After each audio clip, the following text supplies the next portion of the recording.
Ladies and gentlemen, this is sickening but not surprising. I have some breaking news out of Sacramento. The Sacramento DA decided not to charge the officers of shooting and killing 22-year-old Stephan Clark. Again, this article is coming from NPR.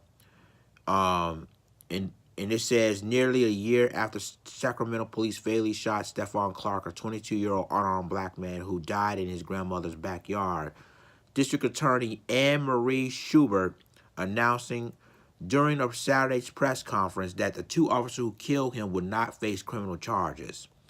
Clark was killed March 18th after Sacramento police responded to a 911 call of a man breaking car windows in the South Sacramento neighborhood of Meadowville.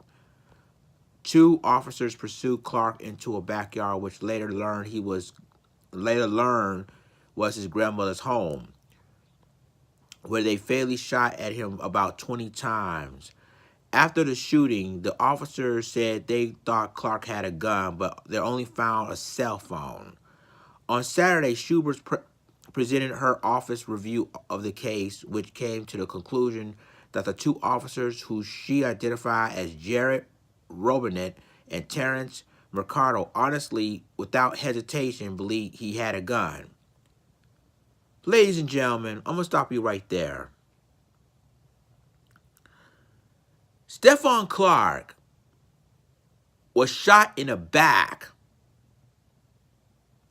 He was shot 20 times. And the officer said, well, I thought it was a gun. It was a freaking cell phone. So this is deja vu. This is not surprising. And this is why I said this is going to get worse and worse. And it's going to get crazier in Sacramento. I'm going to continue reading this. It said his death sparked weeks of demonstration and immediate call for the Clark families and activists for the district attorney to bring criminal charges against the officers. Protesters with the local Black Lives Matter chapter have gathered in front of the DA's office each of the past 49 weeks, demanding that the officers be held accountable.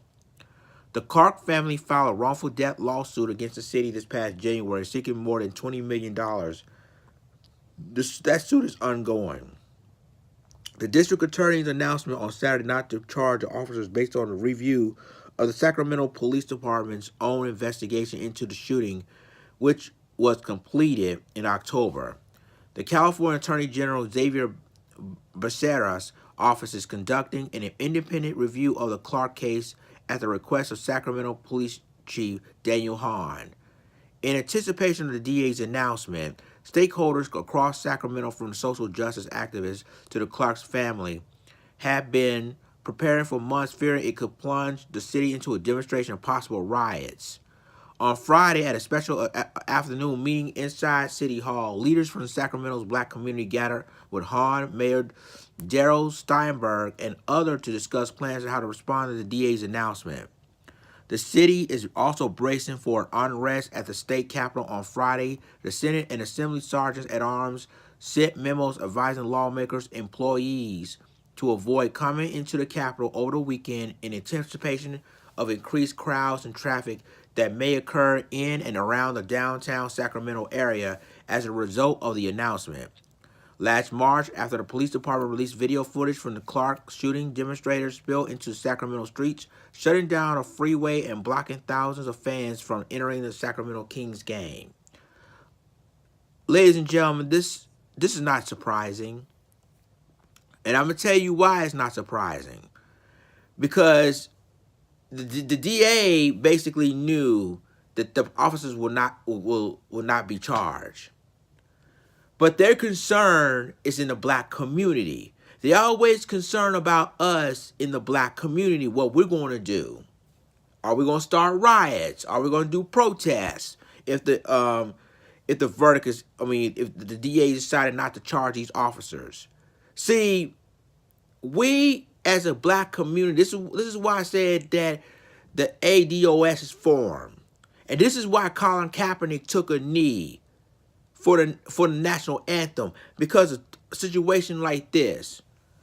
Now, his grandmother was distraught. after witnessing, seeing her grandson, when officers shot her grandson 20 times. In the majority of the bullets hit him in the back. So this is why, ladies and gentlemen, that this is going to get worse and worse. And I'm telling you right now that if the city of Sacramento, I'm sorry, the city of Sacramento is going to be in chaos. It's going to be in complete chaos because of the DA's decision. Tell me what you think about this. Share this breaking story. Like, share, subscribe my YouTube channel for more news and commentary. With that being said, this is Lions Den signing off. Deuces.